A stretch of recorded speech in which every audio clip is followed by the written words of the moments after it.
Hey everybody, Josh here. I wanted to show you how I build content briefs as part of my content workflow. And I know I kind of talked about this on LinkedIn a while ago, and there was some interest, so I thought I would walk through a couple steps of the process. I've also walked with a couple clients through this too, so hopefully it proves helpful. One of the tools I'm currently using is something called Frase.io. It's kind of come on the market here. Well, I don't know how old it is, but I've been using it for a few months now. And what they do is they kind of search through the search results to provide some like relevant terms and surface headers, and people also ask questions and things like that. I've found it really useful for building my briefs. This is kind of an example. I'm going to use this and go through it and kind of build this from scratch. But one of my topics at Friday is going to be about action items and what that means. And so what I look at for a brief is just like a place to start and also do some research around like what's important. And so I thought this might be helpful to show you how I kind of do it. And so the end will look maybe something like this, maybe a little bit different. We'll kind of dive into it. So in Phrase, I'm going to go over here. You can kind of create two different things here. And I will begin building my brief. Usually they have like this kind of automated one, which I don't see. Let me see if I can automate it over here. Actually, I will kind of use this as the final. I'll copy and paste this for later. I guess I could have done this a little bit earlier. I'm going to put that over here. There's probably an easier way to do this in Phrase. I just don't really know it. And I'll put this down here. I have different tabs, and I guess for this tab you can't really automate, but I'm going to automate the brief because I want to show you what that process looks like. So I'm going to automate it, and they have this cool thing where they have like guidelines. People also ask SERP, search results, topic clusters, topics, headers. I don't usually use the guidelines, even though it shows you like maybe a good word count. It's just kind of a header type thing. I don't usually do that, but I'm going to do people also ask. I'm going to do the search results. Topic clusters is usually a really long list of keywords. I'm not going to do that either because I want to give my writer a little bit of freedom, not have them write exactly to the brief or have them include like exactly the same amount of keywords. I know there's some other tools, and Phrase does this too, where you can like optimize for that. But at least for the brief part, I don't want to like put that restriction on. I kind of go back and do that in the editing process. But I'm going to choose topics. I'm going to use headers. And then sometimes the questions gets a little wonky, but it's always something good to look at. And I also like this thing called statistics, and it depends on the topic that you're looking at. But oftentimes they'll surface like research, and I don't usually reuse that same research. It just kind of gives me a place to start. So I'm going to put that in here, and then I'm going to put, it's going to create the content. So I'll pause the video for 1 second. Okay, I just paused it while it automatically filled in the brief, and you can see here they have people also ask, the SERP, a lot of SERP, topics, and then the headers and questions, and then the statistics, which actually do look a little bit more interesting than normal. So what I'm going to start by doing is I really like using the people also ask, and I use this other tool called SEO Minion to bring in additional tools. You can see it, this little thing right here. And so what I will do first is just kind of go through these and really think about how relevant these are. So I'm going to start with like, what are examples of action items? That sounds kind of relevant. What are action items? That could be like a subheader underneath that. How do you write action items? That's good. So what tone of voice do I use? What format? Those are things I want my writer to think about. How do you write an action item example? We already have that kind of at the top there. What makes for good action items? What are action items in minutes? That could be relevant to me if with Friday, we kind of have more of like a to-do list type situation. But if I was using like a meeting management software or something like a transcription service or something, that might be a more relevant topic. But for me, it's not. So I'm gonna delete that.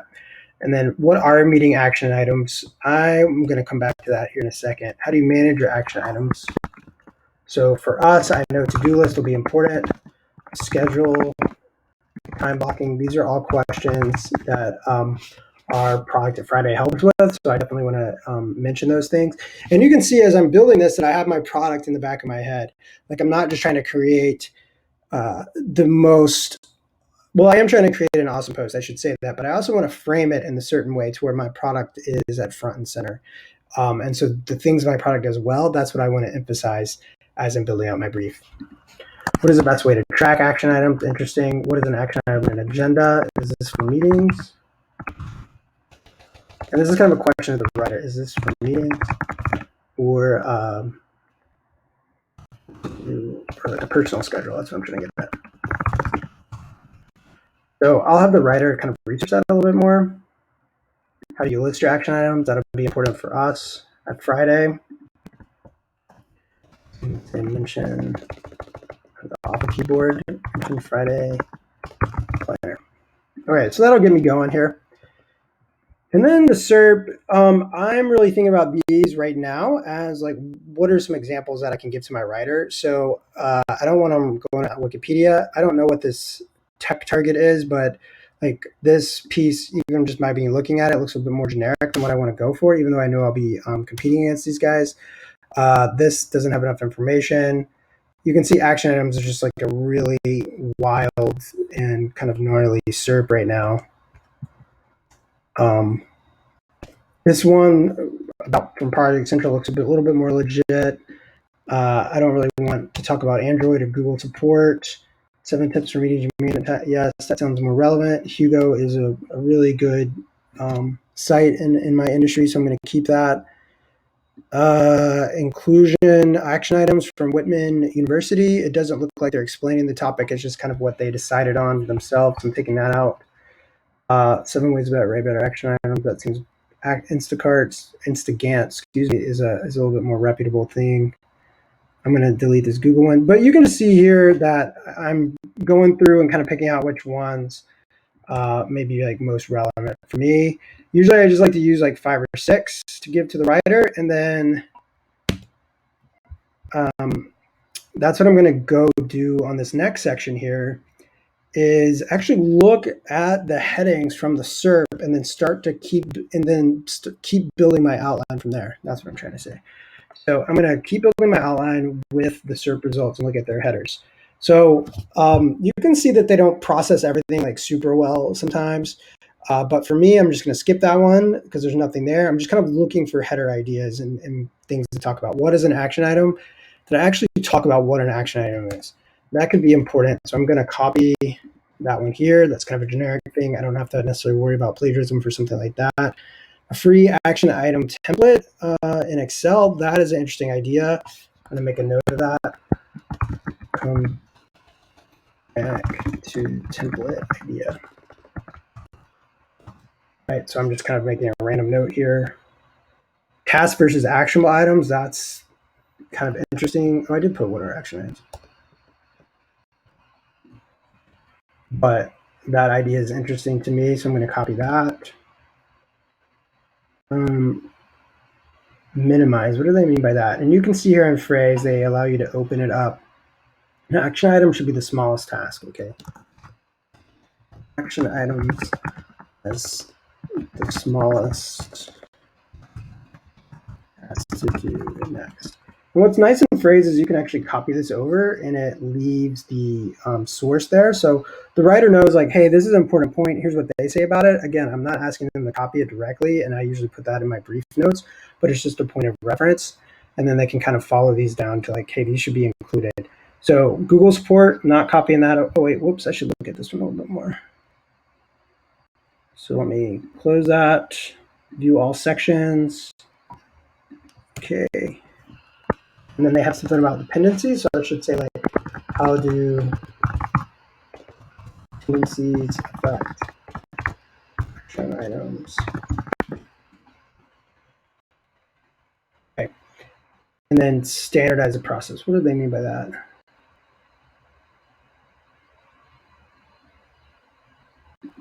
All right. Have a clear process for delegating and monitoring action items. All right. And then I don't know exactly what they're talking about here, but it seems like why your action items don't work. So I'm going to kind of go down a little bit, and that's going to be one of the headers that I am going to make. Why your action items aren't working. And then I can start to see too generic, not specific, too many items. So these are some issues that I want the writer to keep in mind. All right, then I'm going to go to the next and see if there's some other results. Ensure action items are clear. That would be a good place to put here. What makes good action items? We'll ensure that they're clear. Ensure action item assignees have what they need. I like that too. Confirm that I'm not going to list that one. That one doesn't seem as important to me. Highlight action items in your notes. That could be important. Assign a person with the due date. I like that a little bit better. I don't really want to ask about the qualifications of my team members in this type of post. That's just a different decision that I'm making than these other people did. All right, now I'm just still checking to see if there's anything else I want to include here. Write each action and find them if you're writing it to someone else. I think that's pretty good too. All right, so you can see I'm just going to keep going through these and listing them out. I really like this who, what, when. I think I included that over in this other brief here, which I'll get back to in a second. But you can see that I'm starting to map these out a bit. And what I start doing is rewriting some of the headers and topics. So I should have made this video when I was making this other example, but now I'm going to move to this next example and take over a few of these things like this piece, because I already cleaned up this next one. And then I'll talk about the keywords and topics over here too. Okay, so I referred to this a couple of times, but basically what I did here was I just cleaned up the brief previously. And there's going to be a couple different points in this because I think the SERPs had changed slightly. But you can see that what is an action item to address to, what is the task, and when is it due. And I've actually pulled that from another piece. And so I'm still cleaning this up. Who is doing it, or who is responsible?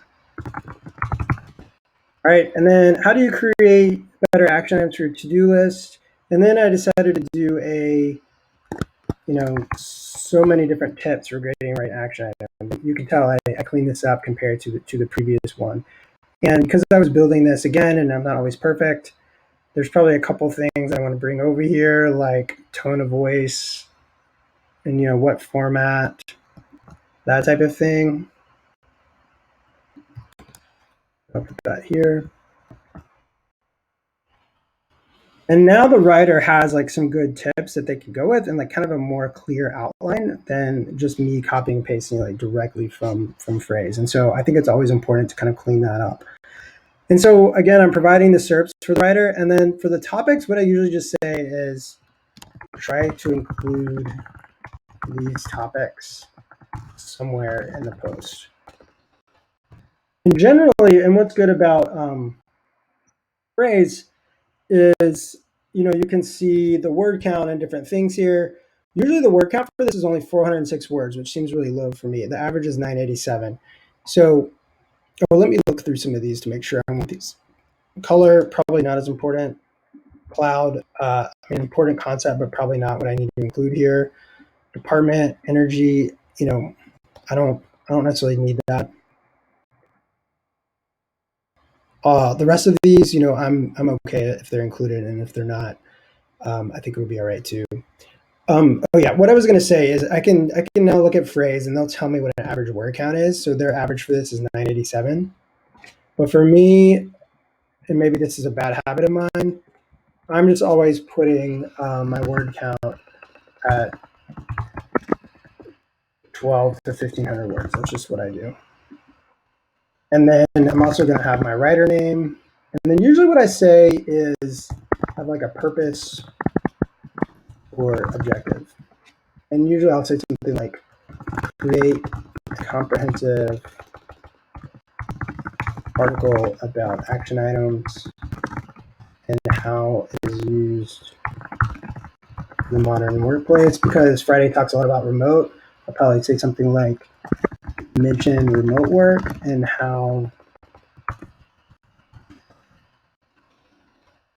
task assignment has changed. And then I'm not going to do this right now, but I'll also include a few internal links saying like, because every brief is a little bit different, but I'll usually say like include this post, and then I'll just kind of list them out. So honestly, I then just copy and paste this. Maybe it's a little bit longer. For this, I probably need to say, well, I'll just put like outline, intro. My writers already have my style guide and such, so they know to like include, good studies, primary research, those type of things.